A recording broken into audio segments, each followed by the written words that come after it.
Good evening, everyone. I hope your studies are going right on track. My name is Pooja Dwivedi. Welcome to the Daily Current Affairs. Without any delay, I would like to suggest not to make notes because I provide it on my Telegram channel, Pooja Dwivedi UPSC. If you have any queries, you can talk to me on my Instagram and follow me on my threads. These are the various events that we are going to cover. With reference to the Model Code of Conduct, consider the following statements. It is a set of guidelines issued to regulate political parties and candidates prior to elections. It was first introduced in the state assembly elections in Karnataka. It doesn't contain provisions dealing with election manifestos, basically, a set of promises that every party and candidate makes before the elections. So, we have to see how many of the statements given above is or are not correct. The Model Code of Conduct is a set of guidelines, and this set is issued by the Election Commission of India. It is in operation from the date the schedule is actually announced till the results are out. So first statement is definitely correct, and it is issued to regulate political parties as well as candidates prior to elections. It was actually first introduced during assembly elections in Kerala in 1960. So second statement is not correct, and it does contain certain provisions to deal with election manifestos as well. What are the candidates and the political parties promising? So first is correct, second and third are not correct. How many are incorrect? Because not correct had to be selected. Two only. I have told you about all this. In October 1979, the Election Commission added a section to regulate the party in power. That means if the party in power is getting any undue advantage or not, that also is under the ambit of the Election Commission's Model Code of Conduct. So it is, I have already told you, it comes into operation from the schedule, the date the schedule is announced till the results are out. There are 8 provisions in the MCC Model Code of Conduct: general conduct, meetings, processions, polling day, polling booth, observers, the party in power, and election manifestos. Also keep in mind the party in power was added in 1979.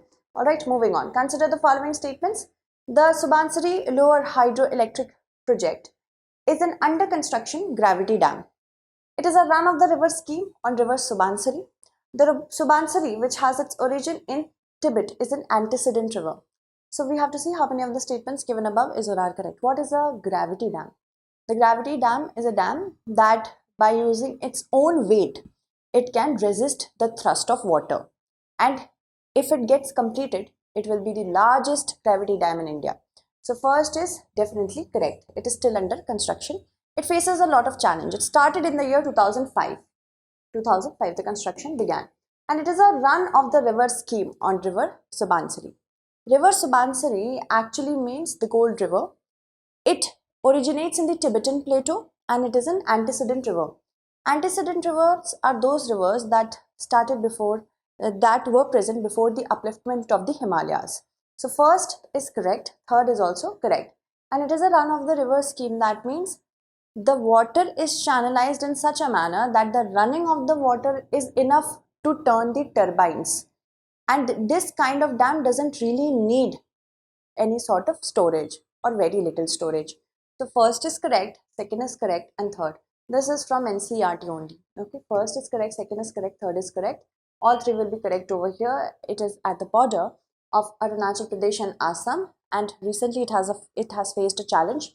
Left side of the dam has collapsed into the reservoir, and from December 2011 to September 2019, it faced many challenges because people opposed whenever there is construction. Of course, specifically in such seismically active area and such ecologically active and diverse area, people are going to have problems because of course the way of life gets damaged. But at the same time, we have to balance the development as well. And Subansiri lower hydroelectric project is an under construction gravity dam. Capacity is 2000 megawatt. It is the biggest hydroelectric power project undertaken in India once it gets completed, and run of the river scheme works on it. Also, here it is, the Subansiri River. It enters India through Arunachal Pradesh, and it is a right bank tributary of Brahmaputra River. Moving on. With reference to the Bharat Drone Shakti 2023, consider the following statements. It was jointly organized by Indian Air Force and Drone Federation of India. It was a first of kind drone exhibition cum display at Bangalore. It was held at Bangalore. And the drones featured during the event can only be employed for civil applications. Do you really think so? So how many of the statements given above is or are correct? No, no, no. This exhibition, of course, was not only for civilian purpose, but also military purpose. Okay, so third statement is incorrect, and it was actually exhibited. It was the first of its kind exhibition in Ghaziabad, Uttar Pradesh, not Bangalore. The second is also incorrect. You know, sometimes it feels like that this is not important. Why do we need to study all this? Sometimes UPSC can work on the lines of PCS as well, state PCS. So be sure that you are not leaving any stone unturned. I tell my students all the time, each and everything right now for prelims purpose is important. You just have to solve MCQs in order to understand it.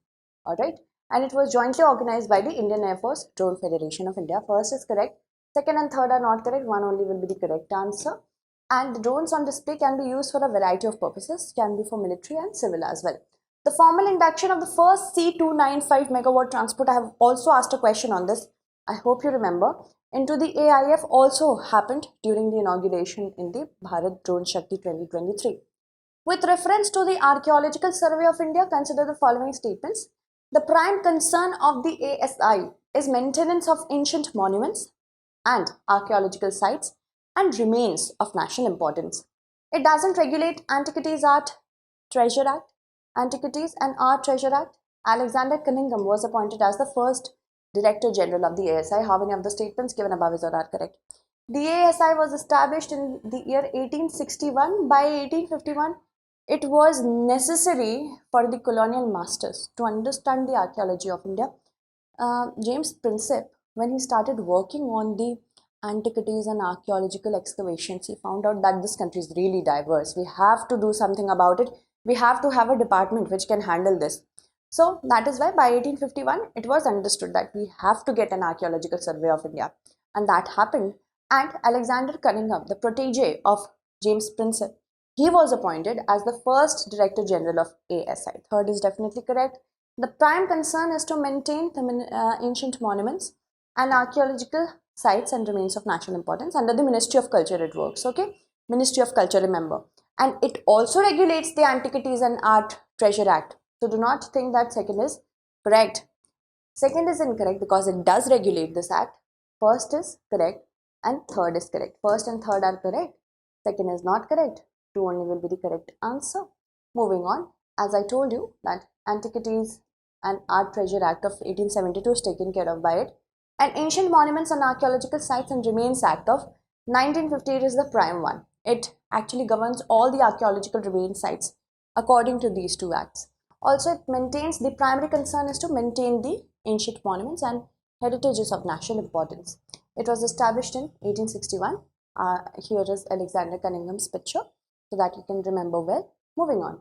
With reference to the state of food security and nutrition in the world 2023, consider the following statements. The prevalence of undernourishment in the total population has decreased from 2004, 2006 to 2020, 2020, 22. The prevalence of stunting means low height for age. If somebody hasn't developed in height according to their age, that is stunting. In children, that is below the age of 5 years, has decreased from 2012 to 2022, and the prevalence of overweight in children below the age of 5 has decreased from 2012 to 2022. How many of the statements given above is or are correct? This particular index has showed us that the prevalence of stunting has decreased in children, okay, and prevalence of overweight has increased.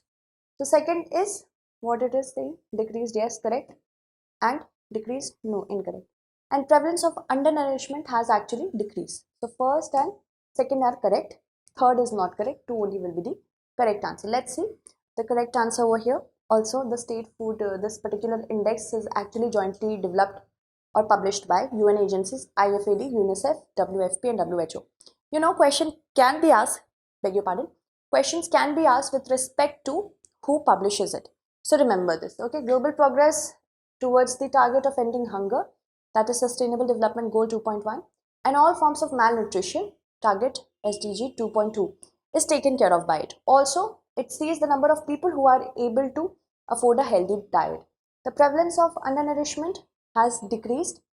Earlier it was 21.4%, now it is 16.6%. Prevalence of wasting, that is low weight for height.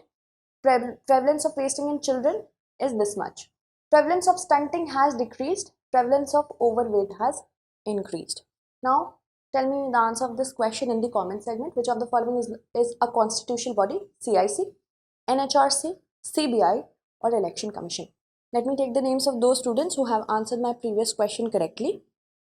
Stay with me for a moment, please. Kanika, Riya, Manish, Mandeep, Shantanu, Raghuveer, Prabhat, my goodness, Mansi, Koel's Life, Swati, Siddharth, Ritu, Prachi, thank you so much. Mindful Shubh, Abhijit, Abul, thank you. Unnati, Ankit, correct. Ishika, Utkal, author, Shivika, Abhishek. Sonu has also given us facts about it. Very good. Also Sanjay. Sanjay has given us facts, but Sanjay, it's actually we have, yeah, you have also answered it correctly. Good. Mitlesh, thank you so much. Srinivas, thank you so much, Srinivas. So I hope you answer this question as well. See you soon again. Stay updated.